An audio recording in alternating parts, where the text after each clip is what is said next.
Hoje o Silas veio muito bem acompanhado, vou pedir para você apresentar, por favor, né?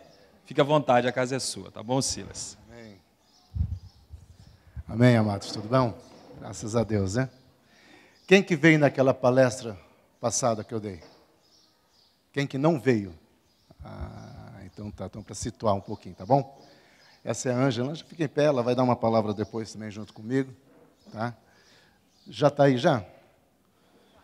Amados, tem uma viola, a gente brinca assim, se a pessoa é chamada pela segunda vez, ou porque gostaram.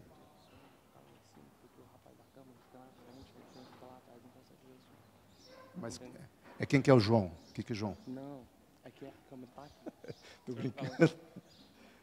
Olha, mandaram ficar aqui em cima, não. Me promoveram aqui hoje. Ué, mas daqui em cima o negocinho não pega? Aqui o negocinho pega. Anjas, tá bom, vamos lá. Vamos no sinal aqui. Amém, amados? Continuando da onde nós nem começamos, né? Na primeira vez que eu estive aqui, nós falamos sobre a questão da família, da estrutura, como é que ela nasce. Tá? Nós trabalhamos um texto no hebraico, né? Aquele famoso, deixará o homem, pois, etc, etc. Hoje nós vamos trabalhar o papel de cada um. Tá? Isso aqui é muito importante. Conforme eu vou dando o sinal, vai então. Eu vou fazer assim, ó. Faz conta.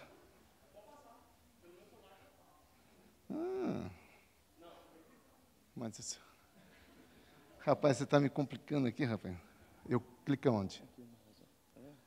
É igual como se fosse um computador. Mas eu posso clicar com esse dedinho aqui assim? Não. Aí se o senhor voltar... Não, aí é muito complicado, cara. É só mais. É só para frente. Então tá jóia. É só clicar com esse dedinho aqui, né? Então tá jóia, então. As coisas estão modernas, amado. Eu coloquei aqui o seguinte, tá? Infelizmente, vemos hoje uma quantidade cada vez maior de pessoas que não sabem o seu papel. Tá? Esse material vai ficar com vocês, tá? O que eu quero trabalhar hoje aqui com a igreja, amados? A grande dificuldade hoje que a nossa sociedade está enfrentando, e aí quem gosta de sociologia já deve ter estudado isso, né? Nós vivemos hoje uma sociedade que muitos autores têm chamado de sociedade líquida, sociedade superficial e etc, etc. Mas eu gosto de pensar em Paulo. E o apóstolo Paulo, se estivesse hoje conosco, ele diria aquilo que ele falou aos Colossenses e aos Efésios, né, de uma sociedade que está buscando um prazer imediato, uma sociedade hedonista, uma sociedade voltada para si mesmo, né, que nós podemos chamar de uma sociedade existencialista, com os pezinhos no humanismo. E essas questões têm gerado uma busca muito cruel do ser. Só que como a pessoa vai ser se ela não tem essência, ela não tem base? E uma das coisas que está acontecendo dentro das igrejas é exatamente isso. Porque como nós fugimos da centralidade da palavra de Deus, e aí Paulo, quando escreve aos Colossenses, ele vai usar uma palavra no grego muito bacana, que é a palavra pleros. Paulo fala assim aos Colossenses, o problema de vocês é que vocês não estão sabendo se aprofundar na palavra de Deus, vocês não estão sabendo conhecer a palavra de Deus. E quando nós falamos sobre conhecer a palavra de Deus, não é saber onde é que está o livro de Naum, que é um livro difícil de achar, ou conhecer onde é que está o livro de Abacuque. Mas conhecer a palavra de Deus é entender os princípios que a palavra de Deus estabelece sobre a minha vida e sobre a sua vida. E esses princípios, eles são trazidos à existência conforme eu vou lendo. E você não precisa estar fazendo um curso de teologia ou estudando grego, hebraico, etc, etc. Você precisa ler. E quanto mais você vai lendo a palavra, mesmo talvez sem saber o pano histórico ou alguns outros contextos, o Espírito Santo vai trabalhando, operacionalizando na sua vida. Paulo vai escrever isso aos Coríntios, no capítulo 3, versículo 18. E a palavra que ele usa lá no grego é a palavra mimetai. Dia a dia o Espírito Santo vai operacionalizando. Ou seja, dia a dia algo começa a acontecer na minha vida. Eu começo a caminhar com Deus, eu começo a entender os princípios. E quando nós falamos de uma sociedade, nós temos que pensar o que é a base da sociedade, que é a família. E nunca as nossas famílias foram tão bombardeadas em várias áreas. Eu trabalho como psicólogo escolar em 3 escolas. E é interessante quando você começa a escutar os pais, ou mesmo a coordenação, ou mesmo o que acontece em sala de aula, é reflexo, muitas vezes, quase que 100%. Pouquíssimas coisas vão trazer algumas variáveis. de famílias que não entendem o seu papel. Por isso que eu coloquei aqui, nós precisamos entender o nosso papel, nós precisamos entender o que nós somos. Uma das coisas que eu acho lindo quando Deus trabalha, principalmente no Velho, chamando os profetas, ou chamando a sua liderança, ou chamando principalmente os reis, apesar de algumas estruturas serem hierárquicas, né? Mas Deus sempre vai trabalhar uma questão: você sabe quem você é? Você sabe quem eu sou? E você sabe o que eu tenho para a tua vida? Quando ele chama Josué, ele trabalha assim, ele não fala para Josué grandes coisas, ele simplesmente fala: Josué, da mesma maneira como eu fui com Moisés, eu vou estar contigo, cara. Josué, opa, estou dentro. Então, a primeira questão que é essa: você precisa conhecer o seu papel, você precisa entender. Então, por exemplo, eu criar a mulher para ser ajudadora, ou o homem para ser o cabeça. O texto que eu escolhi aqui, é esse texto aqui, maridos, e nós vamos trabalhar essa primeira palavrinha aqui, que no grego é uma palavra que eu gosto muito, que é a palavra gnoseio, ou sunokei, desculpa, gnoseio é a próxima.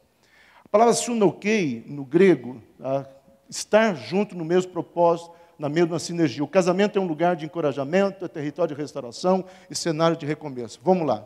O que essa palavra quer dizer no contexto atual?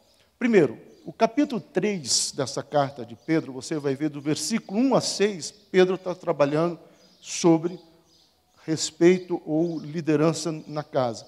E Pedro gasta 6 versículos para falar para as mulheres. É interessante isso. Tá? E um só para falar sobre os homens. Mas por quê? Porque ele já começa no capítulo 1, no capítulo 2, trazendo entendimento do que é uma questão sacerdotal. Uma questão que nós temos ouvido muito, né? É hora da paternidade, é hora de você ser sacerdote, é hora do homem assumir o seu papel. E eu vejo muitas vezes nós trazemos muitas coisas desse humanismo para dentro da igreja, criamos, né, essas coisas até meio coaching do homem existencial, mas nós esquecemos princípios que a palavra de Deus está dizendo. Então, quando Pedro escreve essa carta, primeiro, não era uma situação boa para a igreja. Tá? As famílias cristãs estavam sendo perseguidas. As famílias cristãs estavam correndo risco de vida. Só que Pedro entendia que aquilo era um propósito de Deus, em primeiro lugar. Segundo, Pedro entendia o mover de Deus. Pedro demora para entender esse mover de Deus. Tá? Jerusalém já tinha sido invadido por Tito, totalmente destruída. Os judeus já haviam sido dispersos. Pedro está numa situação que ele sabe que a cabeça dele está a prêmio, não estava preso como Paulo. Mas ele começa a entender o seguinte: caramba, como é que vai ser a igreja? Então ele começa a escrever essa carta, inspirado pelo Espírito Santo, é claro. E aí ele vai trabalhando nos primeiros capítulos a questão da minha fundamentação da minha fé, e é importante que você entenda isso. Nós não podemos falar sobre lar cristão. Né? O que é um lar cristão? É um lar que tem a menorá? Ou é um lar que tem a Bíblia aberta no Salmo 91 para espantar mal olhado? Ou é um lar que tem... O que é um lar cristão? Se você for olhar mesmo para a palavra de Deus e o que o Pedro está falando, um lar cristão, em primeiro lugar, é quando o homem entende o seu papel como sacerdote, ele trabalha isso. Mas aqui, quando chega nesse capítulo, tá, só para fechar, o lar cristão, então, para Pedro, era um lar que tinha Cristo como base, pronto. Para de cheiração de cola, gente. Às vezes eu fico o povo assim, e o povo crente cheira cola gospel, né? É a pior cola que tem. A gente começa a criar modismos. A gente começa a criar coisas para tentar estabelecer um padrão que Deus falou: caracas, o que vocês estão fazendo de errado? Eu acho que Deus se assusta cada dia com alguns modismos de dentro da igreja. Porque nós queremos, às vezes, uma pílula mágica, lá Matrix, né? Se você tomar essa pílula vermelha, você vai descobrir. Né? E não existe. O que existe é uma caminhada de fé, um processo terapêutico, um processo de cura, um divã com Deus, o que você quiser chamar. Mas um tempo onde você começa a entender o seu papel. Por isso, quando chego no capítulo 3, depois de falar para a mulher, nesse versículo, Pedro fala o seguinte: ô homem, você precisa conhecer, você precisa entender, você precisa saber qual é o teu propósito. Eu acho que já tinha um aqui embaixo. Haja água, hein? Deus abençoe. Então, a primeira questão está aqui, amado, e eu coloquei algumas questões assim, ó. Toda mulher quer ter ao seu lado um homem que seja firme e gentil. Todos nós temos dias ruins, mas o que quer que você esteja passando internamente não deve ser descontado na sua família. Então, em primeiro lugar, essa palavra Significa, qual é a tua energia? Qual é o teu propósito? Por que você casou? Acho que uma das perguntas básicas é essa. Por que eu casei? Porque era ela linda. Porque eu não aguentava mais a minha libido. Se lembra que nós falamos no primeiro encontro, né? E para quem não veio no primeiro encontro, eu disse uma frase que eu gosto muito de trabalhar com os homens, com as mulheres. Mulheres, por favor, parem de falar que nós só pensamos naquilo. É uma grande mentira, tá? Eu sempre falo que o homem pensa 70% naquilo e 30% em como vai ser aquilo. Então, pare de falar que o homem só pensa naquilo, tá? Mas qual é o nosso propósito? Porque muitas vezes, talvez as pessoas pensem que casamento é liberdade de ter aquilo. Casamento é liberdade de criar aquilo. Né? Quando você é solteiro, você pensa assim, né? Mas quando você casa, você vê que não é bem assim, né? É um fato. Mas o que está por detrás do casamento? É isso que Pedro está querendo trabalhar. Mas para chegar aqui, ele teve que trabalhar o quê? Ele teve que trabalhar as nossas provações. Olha, quando você estiver passando por alguma prova, saiba de uma coisa. O que é estabelecido. Se você lê o primeiro capítulo, o segundo capítulo, porque às vezes nós pegamos textos da Bíblia, né, a lá caixinha de promessas, e destacamos, né? Posso todas as coisas naquele que me fortalece. Eu acho linda essa palavra no grego é dinamante. Eu posso destruir todas as coisas que se levantarem contra mim. E tem gente que acha que Paulo, quando escreveu isso aos Filipenses, está dizendo para sair amarrando demônio, expulsando demônio, entrevistando demônio, e não é. Quando Paulo escreveu, eu posso todas as coisas, você tem que ler o que ele escreveu antes. Porque nós temos essa falha, amado, nós pegamos versículos avulsos e criamos as nossas caixinhas de promessas. Então, quando Pedro está falando para você conhecer o teu propósito, Pedro não está falando do casamento em si.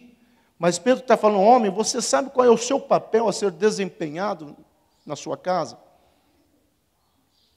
Você lembra do primeiro estudo que eu falei? Então, para você que não veio e para você que veio para recapitular. Quantas vezes o teu filho te viu lendo a Bíblia? Quantas vezes você chegou para a tua esposa e falou, vamos orar sobre isso, vamos clamar a presença de Deus sobre isso? Quantas vezes você teve uma palavra, isso é ser sacerdote? Porque nessa mistificação que nós estamos criando, né, das coisas do judaísmo, trazendo, espiritualizando dentro da igreja, nós corremos o risco de daqui a pouquinho você achar que sacerdote é você andar com o peitoral com as 12 tribos no peito e sentar e ser servido. Pelo contrário, o sacerdote que trabalhava, o sacerdote que servia. Então, quando Pedro fala, você tem que conhecer o seu propósito. E, gente, isso é tão sério que a sociedade está sendo bombardeada muito com essa questão. Né, de propósito. Os coaching estão aí, as neurolinguísticas estão aí. E é interessante que já tem até pastores trazendo isso para a igreja, né? Sim, yes.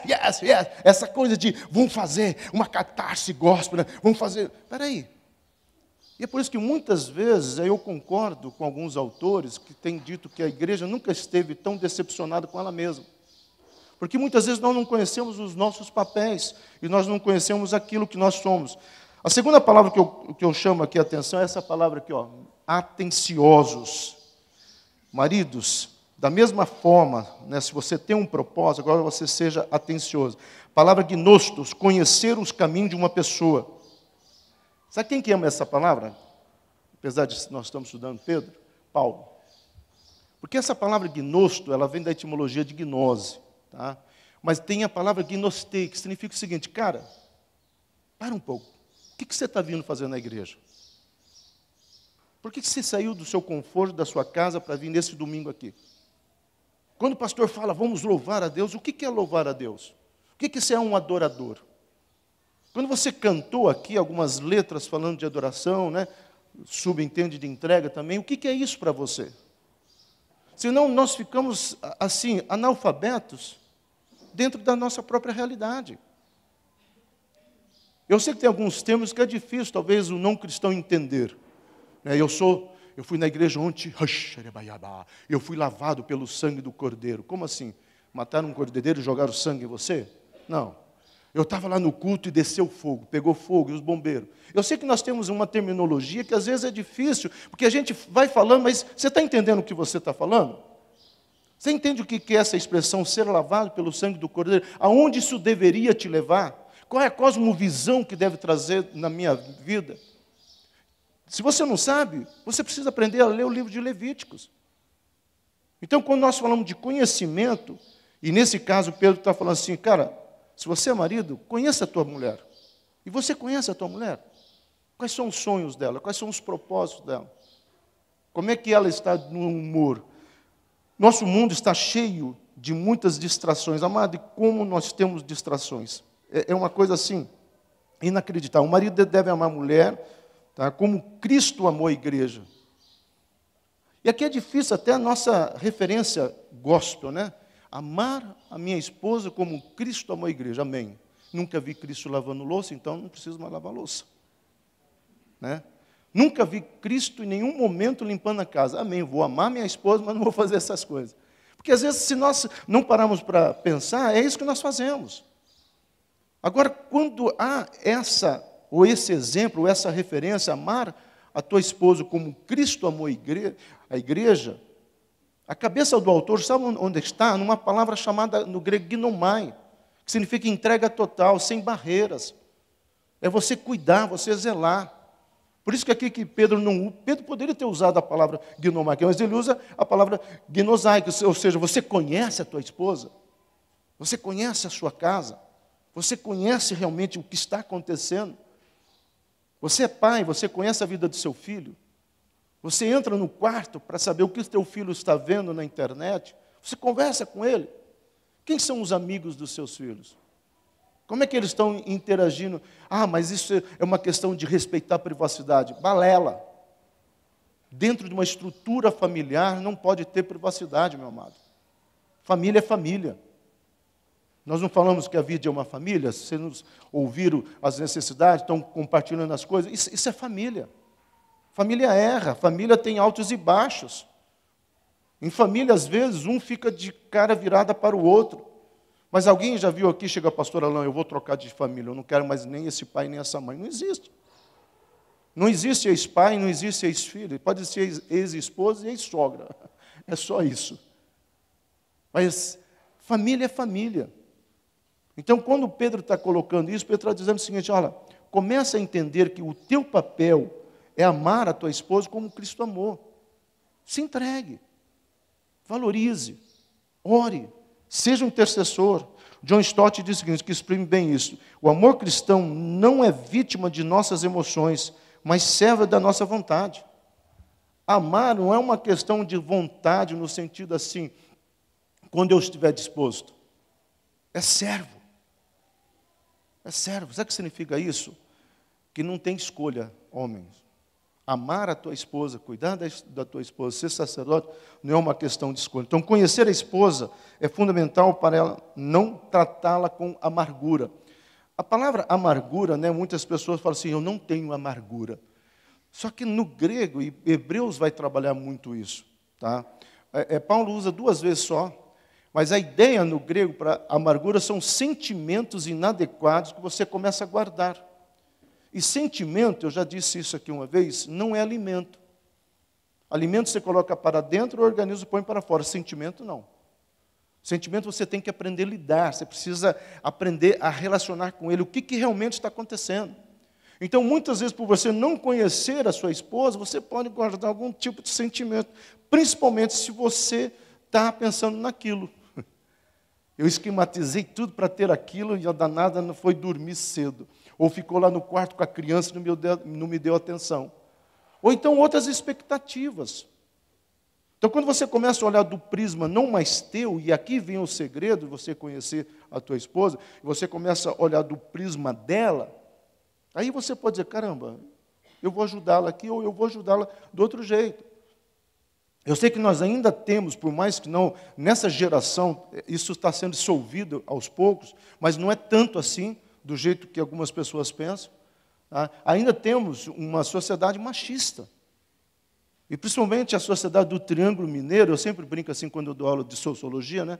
O nordestino é aquele cara desamparado, né? Ele está abandonado lá, criou-se uma Sudene na década de 70, quer dizer, sempre abandonado. O Sul acha que é uma Europa pequena, então o Sul é meu país. Eu posso falar que eu sou de Curitiba, né? Então Curitiba é a capital da República, né? E aí nós temos o quem? O paulista. O paulista, coitado, é tudo cheio de concreto. né? A única coisa que ele tinha alguns anos atrás é ir no aeroporto de Congonhas para ver avião subindo e ver avião descendo, né? O carioca está de aberto para o mar. Por isso que o carioca, ele tem a amplitude, né? Ele tem a visão além do alcance, né? Ele vê tudo, né? E o mineiro está cercado de montanha, meu. Mineiro não vê nada, só vê ele. Por isso que nós somos. Aqui o AI, né? E o Wi-Fi foi nós que inventamos, né? O Wi-Fi. Você entendeu? Então, assim, por mais que você pense, o que isso tem a ver com Pedro? Tudo. Porque uma coisa que eu e você precisamos entender é o que é cosmovisão. E o ambiente que você está geograficamente, cedo ou tarde, algumas coisas vão influenciar. Se lembra quando o Ronaldo, fenômeno, ganhou a Copa, ele deixou aquele cabelo idiota aqui, só um. Quantas pessoas você não viu com aquele tipo de cabelo? É a questão da influência que a mídia faz, que o artista faz. Eu sempre brinco assim, se um artista botar um osso de galinha no nariz, e se for o Brad Pitt, cedo ou tarde vai ter um monte de homem com osso de galinha. É charme. Não, agora é charme, é a última moda. Porque isso é cosmovisão. Então nós estamos inseridos num país machista, é isso que nós precisamos entender. Um país que foi colonizado por uma série de questões. Aliás, nós fomos descobertos, não fomos colonizados. Depois nós fomos explorados. Em 1808 nós só tivemos uma melhora por causa de Napoleão Bonaparte e a Inglaterra que entrou no meio. Senão a família real não tinha fugido de Portugal. Ou seja, a nossa história é de abandono. O brasileiro é assim. Aí o brasileiro cristão, às vezes fica olhando para outras questões, peraí, mas o que isso tem a ver com Pedro? Tudo. Porque se você conhecer o seu propósito, você conhecer aquilo que Deus estabeleceu, você deixa de viver essa cosmovisão tupiniquim e começa a viver uma cosmovisão do reino de Deus. E Paulo, quando fala do reino de Deus, em Romanos 14:17, ele fala que o reino de Deus é justiça, paz e alegria. Fala, nisso eu não vi que hora, pastor Alan. Até que hora que vai aqui? Tá. Eu vou deixar um espacinho para minha esposa falar, senão eu apanho em casa. Maridos, continuando, da mesma forma, sejam atenciosos com suas esposas e tratem elas com respeito. Essa palavra, tratar com respeito, né? Eu gosto muito dela no grego, apesar da pronúncia time, mas é teme, né? Vou voltar um pouquinho aqui, que eu apertei demais aqui, viu?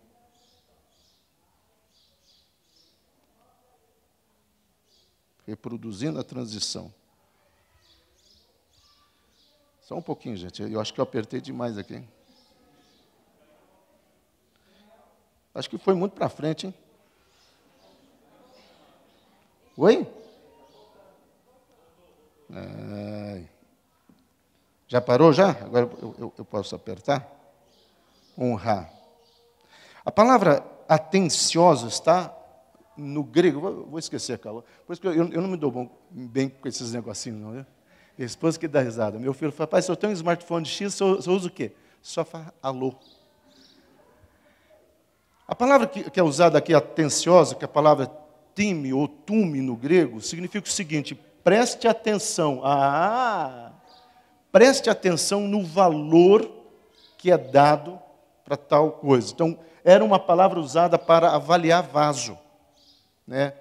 Por isso que Pedro vai falar que a mulher é como um vaso frágil, tá? Não no sentido que ela é danadinha, né? Ela, né? A esposa do Saulo é bem magrinha, né? Mas ela consegue subir umas cordas que eu acho que eu não consigo subir a metade. A força no braço. Então, não é essa questão de ser magrinho, não é isso. A palavra frágil, a palavra valiosidade, é no sentido de você reparar o quanto essa pessoa que você escolheu e que Deus aprovou, veio para somar. Então, é uma ideia de você ter algo de valor na sua vida. E aí, a única maneira que nós vamos ter para fazer isso é através da honra. Então, honre fisicamente, mentalmente e emocionalmente. Ou seja, que não é só honrar fisicamente com a presença, mentalmente, através de palavras. Então, eu coloco aqui, honrar a esposa é importar-se com ela. Tá? O Wills diz o seguinte, o oposto do amor não é o ódio, mas a indiferença. A pior coisa que existe num relacionamento chama-se indiferença. Tá? E tem alguns cristãos mimados que fazem uso Esse sentimento assim abusa, né? Eu estou nem aí, né? Estou nem aí, estou nem aí. Né? E a questão não é essa. Tá? Você tem que estar aí, sim. Você não pode ser indiferente. Então, se você fala de honra, você tem que falar de uma questão de posicionamento. Então, honre, tá? Ouvindo mais. Primeira questão. E a mulher gosta de falar, gente. Porque a mulher, é aquilo que eu falei no primeiro encontro nosso, né? A mulher, se você vai falar de uma briga, tá, com ela vai contar toda a história que antecede. Né? Se ela furou o pneu, ela vai falar a rua que ela passou, ela vai falar o cachorro que atravessou na frente, ainda a raça do cachorro, e o cachorro estava magrinho, sem comidinha, deu quase tudo para casa, para depois falar que ela não viu o buraco. O homem já não. Poxa, estava vindo em alta velocidade, tinha um buraco, passei na frente, por aí, pronto. Mas é assim. Eu falei, né, isso é muito importante você saber, se você não gostou, vai reclamar com o Criador. É Deus quem fez isso. Por isso que a mulher tem discernimento. Por isso que a mulher tem aquela coisa da sensibilidade. Eu não gostei dessa pessoa, não gostei disso. Então o que Deus pensa? O homem é o cara que quer fazer. E a mulher, opa, vamos analisar. Agora, junta os dois, traz equilíbrio. Então, a ideia de honrar, ou quando você fala de avaliar, o que ela pode contribuir é valioso. Por isso que quando nós falamos, aí não é uma questão de bairrismo, de crente, tá? Quando nós falamos para você procurar alguém da sua fé, porque numa hora de discussão ou numa hora de apuro, você vai ajoelhar para Jesus, ela vai ajoelhar para quem? Né? Ou então o contrário, você vai acender uma vela e ela vai fazer o quê? Então é muito complicado isso. Aí fica o demônio de um lado, se eu atender, o outro vai achar que foi Deus. Aí Deus falou, e se eu atender, ele vai achar que foi você. Então, vamos fazer que não vamos atendê-lo. Pronto, é mais ou menos assim, eu estou tentando criar uma historinha. Mas quando se fala dois ligarem aqui na terra, será ligado aqui no céu, é nesse sentido. Então, aprenda a escutar. Aprenda a escutar. Mesmo que você está fissurado, cara, aprenda a escutar. Eu acho que muitas vezes, nesse escutar, você vai aprender algo que nós, às vezes, falhamos muito, que é realmente conhecer e saber como é conhecer a esposa. Segunda questão, honre procurando compreender. A palavra compreender vem de duas palavrinhas que eu gosto muito, né? Que significa estar dentro. Ela vem da mesma etimologia da palavra empatia. Né? Simpatia é você olhar para a pessoa, se lembra que nós falamos no estudo passado, dizer, você está desempregado, né? Legal, vou orar por você. Isso é ser simpático. Empático é você está desempregado, me dá o seu currículo, eu vou te trazer uma cesta básica e eu ainda vou orar por você. Tá? E compreender a mesma coisa, você se colocar dentro do pensamento da pessoa. Espera, o que ela está querendo dizer? Então, a segunda maneira de honrar é isso. E, amados, nós não sabemos escutar. E depois que criar esse tal de smartphone ou redes sociais, que deveria ser mudado o nome, né? Redes não sociais, porque de socialização não tem nada. Tá? As pessoas ficam contando quantas curtidas, né, se deram, ou quantas curtidas elas receberam. Eu já atendi no meu consultório pessoas chateadas com uma determinada igreja, porque as duas pessoas diferentes colocaram uma foto, né, e o pessoal da igreja curtiu só a foto do outro, não curtiu a foto dele. Né, já escutei isso, a Ângela sabe de onde eu conversei, mas como é que pode nós chegarmos a esse ponto de ficarmos contabilizando as curtidas do Facebook? Mas é uma sociedade que quer mostrar, é uma sociedade que quer aparecer, mas não tem essência. Então, compreender não é você aparecer, é você entender o que está acontecendo na tua casa, o que está acontecendo com o teu filho, o que está acontecendo com a tua esposa. Esse é o nosso papel, homens. Não tem como fugir daqui. Isso é ser macho, isso é ser sacerdote, isso é recuperar a masculinidade. Qualquer termo que você quiser usar. Mas esse é o nosso papel e cabe a nós entendermos esse processo.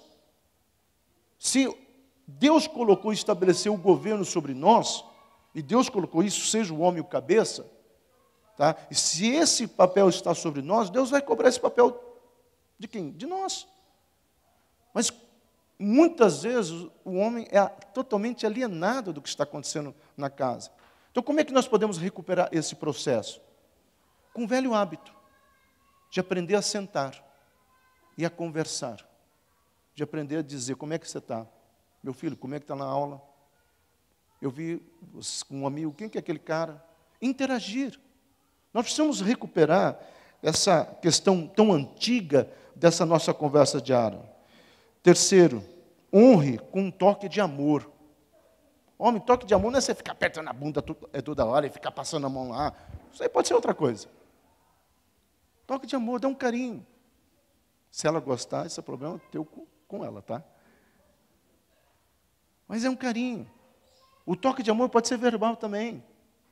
O toque de amor é aquele toque que vai motivar. Então você honra desse jeito. E você estabelece um elo. Quando você estabelece esse elo, você consegue avançar. Eu só escolhi essas 3 coisas para nós trabalharmos sobre os homens, e eu encerro entrando no da mulher daqui a pouquinho, mas eu quero encerrar com isso. Tá? Eu estou entendendo, viu, pastor Alan, que nós é uma continuação da primeira palestra. Tá?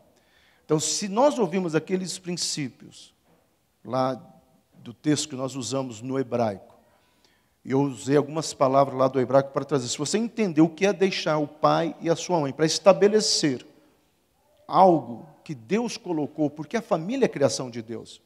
A família não foi criação do homem que quis ficar, senão o homem se juntava. Mas Deus coloca algo tremendo, e Ele elabora um plano tremendo, só Deus mesmo, para criar uma loucura chamada casamento, né? Você lembra o que eu falei? 2 pessoas estranhas, que nunca se conheceram, se apaixonem, e querem estabelecer algo tremendo. É só Deus mesmo. Isso chama-se misericórdia de Deus nas nossas vidas.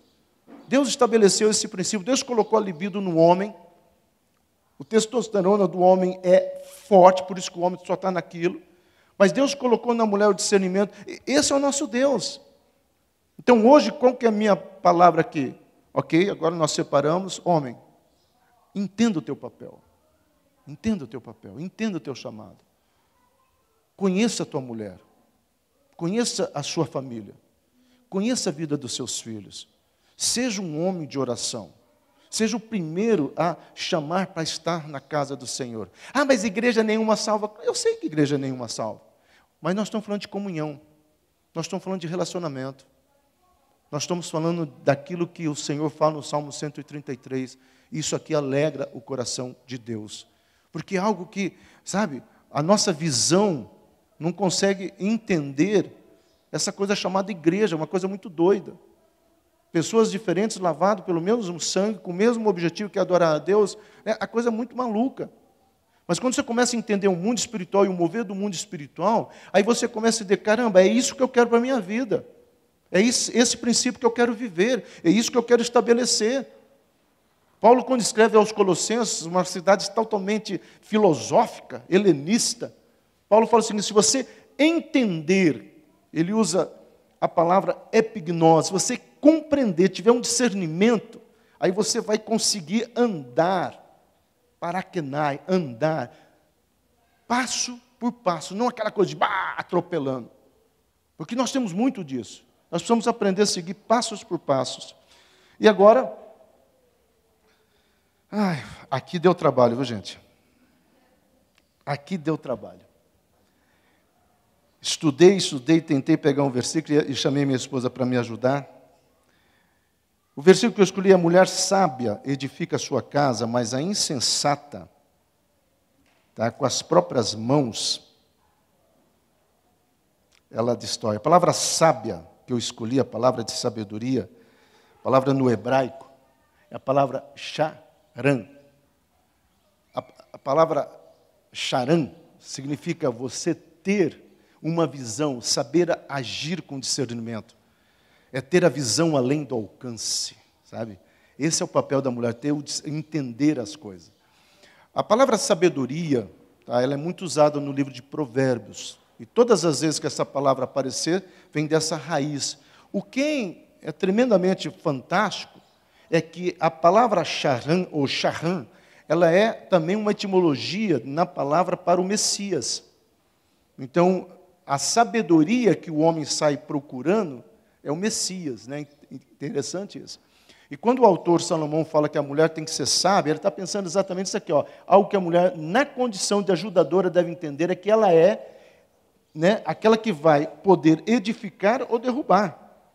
Então a mulher tem que ter sabedoria, a mulher precisa saber como falar, como agir. Tá? Por isso que eu falei, eu vou falar pouco das mulheres, gente, porque ela vai falar um pouquinho rapidinho, por isso que eu estou indo mais rápido aqui. E a mulher, a palavra edificar, no hebraico, que é uma palavra que eu gosto muito também, porque Paulo usa ela no grego bastante, que é a palavra banar, que significa construir cuidadosamente, saber levantar algo. Uma mulher sábia sabe levantar o lar. Como é que uma mulher vai levantar o lar? Talvez de uma oração, talvez de uma postura, outra vez de discernimento. Minha esposa vai falar um pouquinho sobre isso. Mas cabe à mulher ter esse papel. Então, um dos deveres claramente abordados na palavra de Deus é o que a esposa deve submeter-se a seu marido. Opa, peraí, pastor. O senhor está falando de sabedoria, agora vem falar de submissão? Sim. Porque a palavra submissão é a palavra upotasso no grego, que significa organizar, saber subordinar, sujeitar. Tem coisas boas e coisas ruins dentro dessa palavra. Mas em nenhum momento que significa que ela não tenha opinião própria, e em nenhum momento está dizendo que ela é escrava. Está dizendo que ela vai ter o discernimento e ela vai saber como como colocar numa relação entre ela e o marido essa descoberta. Como é que nós vamos gerenciar isso? Seria a melhor palavra. Então, a palavra estar submissa é eu sei gerenciar, como que eu vou agora colocar para o meu marido entender isso? Porque aí é uma questão que Deus estabeleceu. Então, quando você começa a viver essa verdade, você começa a avançar no plano e propósito de Deus. A mulher sábia edifica a sua casa, a outra palavrinha que eu escolhi aqui, tá? Mas a insensata, né, ela derriba ou derruba. E a palavra insensatez, a palavra ivelet, que significa abrir mão. Tá? Então, o Salomão está dizendo o seguinte, se você é uma mulher que tem discernimento, que sabe o teu papel, não seja insensata, ou seja, não venha abrir mão disto. Você sabia que essa palavra ivelete aparece principalmente nas histórias dos reis? Quando o profeta chega e fala assim, você foi insensato, ou você desagradou a Deus, a etimologia da palavra que ele usa é isso, você abriu mão de um plano. É como se o profeta chegasse e falasse assim, cara, você tem ideia do que Deus tinha para você? Você imaginou o que Deus tinha para você, você abriu mão. A mulher é a visionária do lar nesse sentido.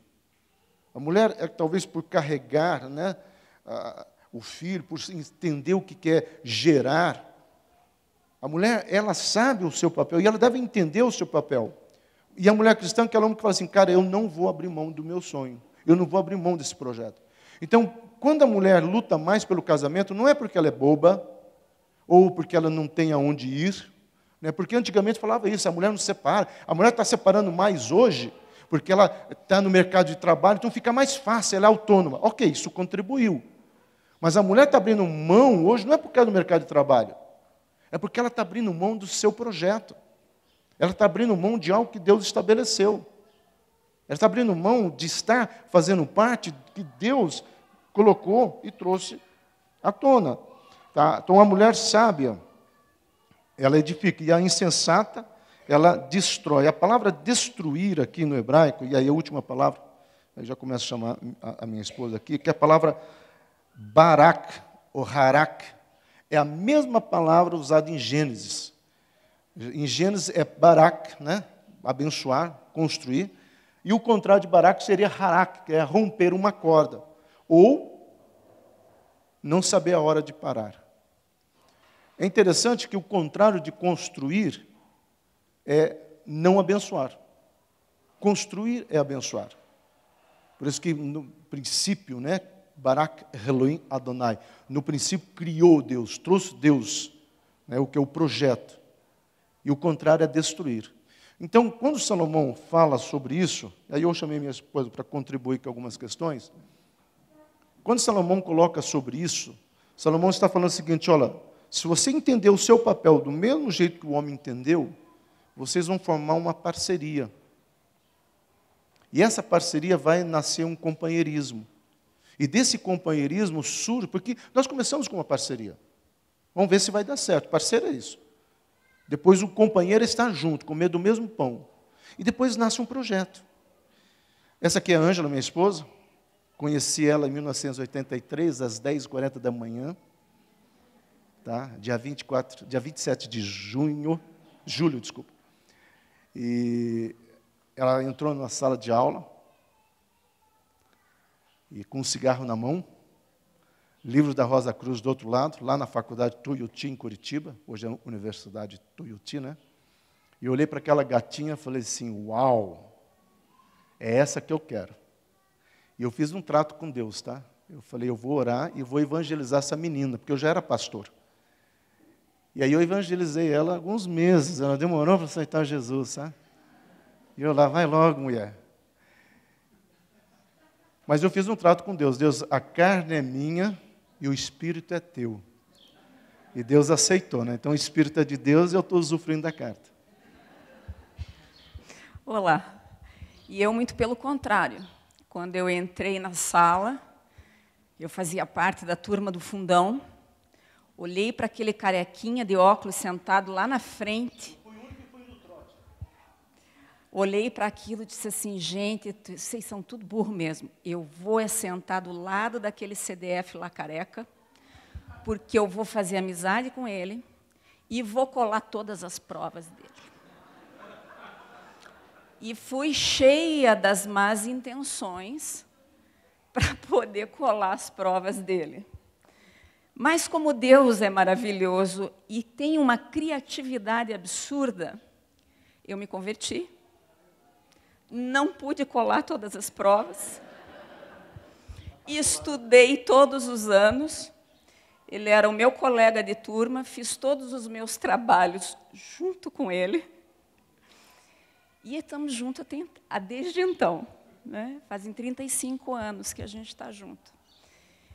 E uma das coisas que eu posso falar para vocês é, do ponto de vista da mulher, muitas vezes eu acho que a gente precisa parar um instantinho e responder a pergunta que ele já fez.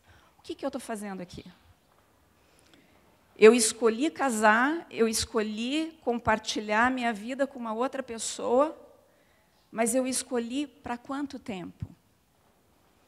Porque na minha geração, quando a gente casava, era para o resto da vida.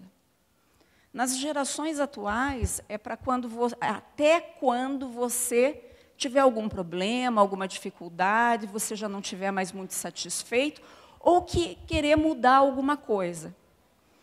Mas, se eu não for levar em consideração nem o que a minha geração falava, nem o que a geração de hoje em dia, de uma certa forma, está mostrando, nós precisamos nos apoiar numa palavra do Senhor. E a palavra do Senhor diz, se você fizer um voto, cumpra esse voto. A partir do momento que eu abri a minha boca e disse, olha, eu quero essa relação, eu vou estar com ele para a saúde, para a doença, e assim vai até que a morte nos separe, eu fiz um compromisso diante do Senhor. E a palavra de Deus me diz o quê? Aquilo que Deus uniu, não separe o homem. Então, o que eu posso falar para você, mulher?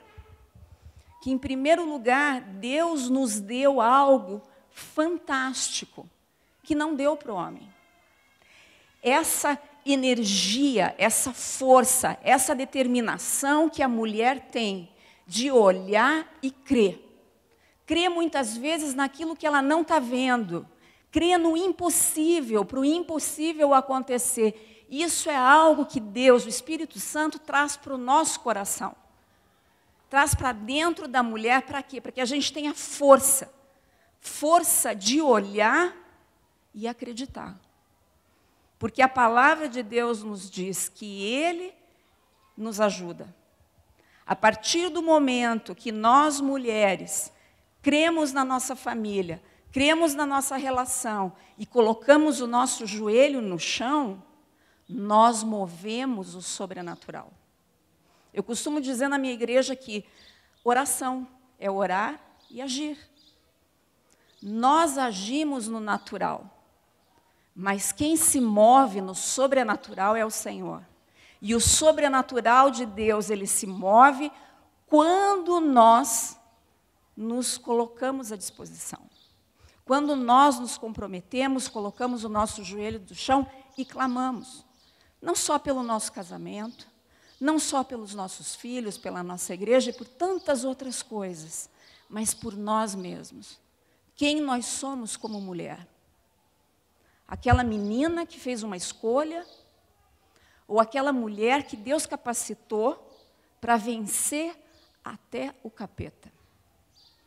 Porque tribulação acontece, dificuldades no casamento acontecem, filhos às vezes se afastam da igreja, relacionamentos são chacoalhados por tantas coisas.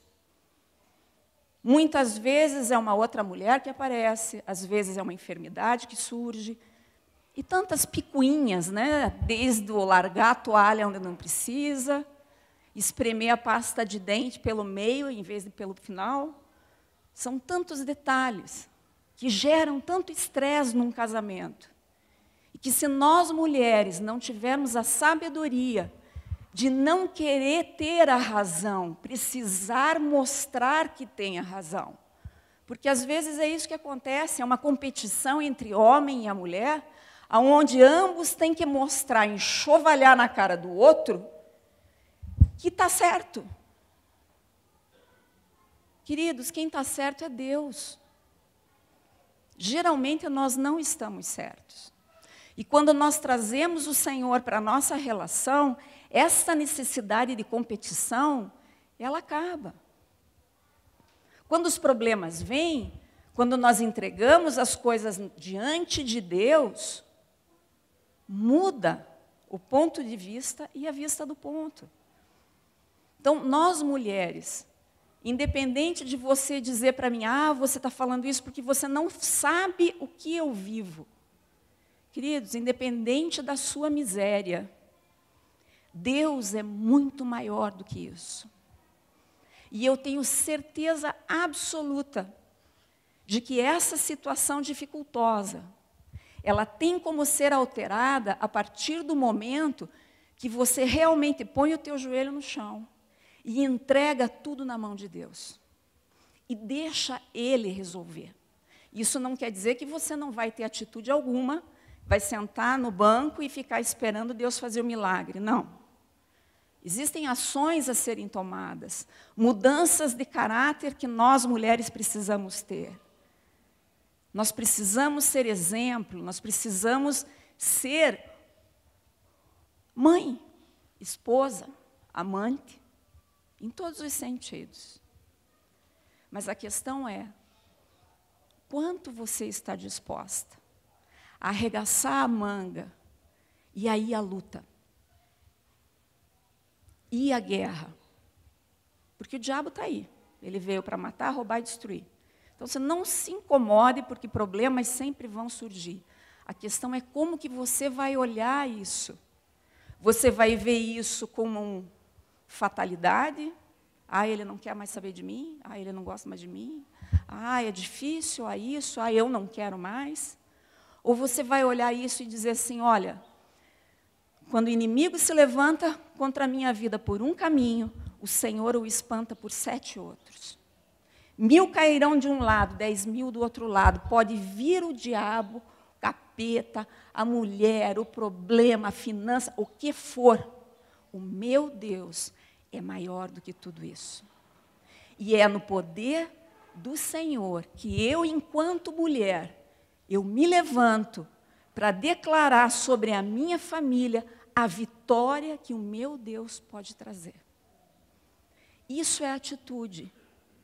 Mas isso implica em tempo, implica em crença, implica em disposição, implica em olhar talvez para aquilo que você está vendo hoje e já não é mais tão como você achava que deveria ser. E de você olhar e dizer assim, não, o meu Deus, Ele traz vida onde não existe vida. Quando você olha, na grande maioria dos, vamos colocar assim, 90% dos testemunhos que a gente ouve de pessoas que se afastaram, de casamentos que não deram certo, e assim vai. A grande maioria você acaba ouvindo lá, espremendo a história, você vai ver que tinha uma mulher orando, uma avó orando, uma mãe orando, quase sempre. Por quê? Isso não quer dizer que o homem não tem necessidade de orar. Mas isso quer mostrar para mim e para você, mulher, a posição privilegiada que o Senhor nos colocou. Deus nos deu algo muito precioso na nossa mão, que é esse 0800 com o Espírito Santo, que é o discernimento das coisas que estão acontecendo, que é a capacidade de abrir a boca e gerar bênção, profetizar bênção na casa, no lar, na vida dos filhos, no trabalho do esposo e assim para frente. Nós precisamos começar a avaliar que posição nós temos na nossa família. Enquanto ele é o sacerdote, e essa é a posição dele, e eu não tenho como me colocar nesse lugar, eu, enquanto esposa ajudadora, caminhando junto com ele, a minha posição é, eu vou fazer o possível para que esse negócio aqui dê certo. Pode vir vento, pode vir mar, pode vir tempestade, pode vir chuva, eu permaneço firme junto, porque aquilo que Deus fez, nem eu e nem ele podemos desfazer. O nosso caminhar junto é uma família em Deus, abençoada por Deus, e cabe a nós cuidar dessa bênção que o Senhor nos deu, porque é Ele que nos deu de presente. Apesar de, às vezes, a gente olhar e dizer assim, podia ter sido diferente. Hoje, a minha realidade, a sua realidade como ela está agora, cabe sim a nós decidirmos o que é que nós vamos fazer a partir de agora. Passado ficou para o museu. Daqui para frente é o nosso futuro. Então, só está ao nosso alcance, na nossa mão, esse presente. E dentro desse presente, quanto você está disposto? Quanto você quer realmente investir no seu lar, na sua casa? Quanto tempo você investe em Facebook, Instagram? Quanto você investe em jogo na internet? Em filmes, Netflix, e assim vai. Quantas coisas a gente investe tanto tempo para, às vezes, ficar sentado lá, ok, mas e a nossa relação, a nossa família? O nosso Deus? Eu vou falar uma coisa para vocês. Eu creio em milagre. Eu creio que coisas impossíveis acontecem pela mão do Senhor. Não porque eu sou mais boazinha, ou sou mais bonitinha, não. Porque Deus é misericordioso. Mas o Senhor olha com carinho para aqueles que se esforçam. O Senhor olha para aqueles que olham para Ele e diz, olha, eu estou aqui para pagar o preço também, para investir, para buscar, para querer ser melhor, para querer melhorar essa família. E aí o Espírito Santo entra com a sabedoria e vai aos poucos mudando o nosso caráter e nos influenciando a fazer com que a nossa casa tenha uma mudança de acordo com a vontade do Senhor. Porque tudo na nossa vida precisa redundar numa única coisa, que seja a vontade de Deus estabelecida sobre a minha vida, sobre o meu esposo, sobre os meus filhos, sobre a minha casa, sobre a minha igreja. Não a minha vontade. A vontade de Deus precisa ser soberana. Amém? Que Deus abençoe a todos. Amém. Eu quero encerrar com até um texto que eu coloquei no meu Facebook essa semana. Maria, irmã de Lázaro, ela tinha fé no passado, Por isso que ela ficava mandando WhatsApp para Jesus, né? Oh, vem logo, né? Vem logo, vem logo. O meu irmão morreu, vem logo, vem logo. Eu expliquei no primeiro momento o que era a cultura essênia, né? do quarto dia. Ela tinha fé para o futuro. Não, eu sei que lá ele vai ressuscitar. O problema de Maria, e Lucas é o grande autor que eu gosto para esse contexto, que ele usa a palavra no grego mera, que significa ela não tinha fé para o presente. Tem muitas pessoas que olham para trás, como Maria, se não tivesse acontecido isso no meu casamento, se não tivesse acontecido aquilo. E outras pessoas olham lá para frente, no arrebatamento, na Nova Jerusalém. Mas o meu presente é agora. Eu não sei qual é a história do teu casamento. Eu gosto muito da palavra restauração no hebraico. A palavra restauração, ela vem de uma etimologia, que é você pegar uma cadeira que ela quebrou e você fazer ela ficar igualzinha como era antes. Isso é a palavra restauração. Eu creio num Deus de restauração. Mas eu creio que às vezes nós estamos presos num passado. Ele me magoou, ela me magoou, ele me traiu, ela me traiu. Todas as vezes que eu vou ter intimidade, eu lembro que ele já esteve com outro ou vice-versa. Às vezes tem pessoas presas no passado. Ou às vezes tem pessoas na expectativa do futuro. Um dia Deus vai me curar, um dia eu vou esquecer tudo isso. Sendo que Deus trabalha comigo e com você o presente. Deus trabalha o presente. Passado já passou, como diz a Ângela, uma roupa velha que não me serve mais, né, na frase Belchior, não me serve mais. Futuro a Deus pertence, só cabe a nós o presente. Então, homens, seja sacerdote, ame a tua esposa, conheça a tua esposa, invista na tua esposa. Mulher, seja sábia. Se você perceber, tudo que a minha esposa falou foi só uma coisa, oração. Tenha uma vida de intercessão, seja uma intercessora. Aprenda esses valores. Amém? Que Deus abençoe em nome de Jesus.